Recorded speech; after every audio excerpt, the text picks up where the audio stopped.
Hello guys, good morning. કેમ છો? મજામાં ને? અત્યારે અમે ગોવામાં બર્ગર ફેક્ટરી પર પહોંચી ગયા છીએ. અહીંયા બધું નોનવેજ છે. વેજના 4 ઓપ્શન છે. જો તમે ટ્રાય કરવા માગતા હોય તો જરૂરથી જોજો.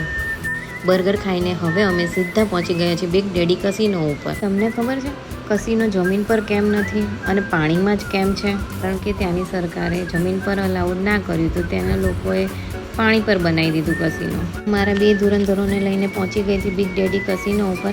પહેલાં તો મને એમ થયું સાલું કોઈ છોકરાઓને લઈને આવ્યું જ નથી, અને પછી એ લોકો થાકી ગયા ત્યારે હું એને કિડ સ્ટેશન ઉપર મૂકવા ગઈ ત્યારે જોયું તો ત્યાં તો નકરા છોકરા હતા.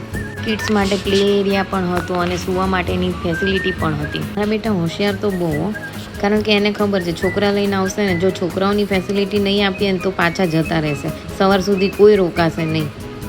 પહેલાં કસિનોમાં જવાની ના પાડતી હતી, પણ એટલી મજા આવી ને કે સવારના 4 વાગી ગયા.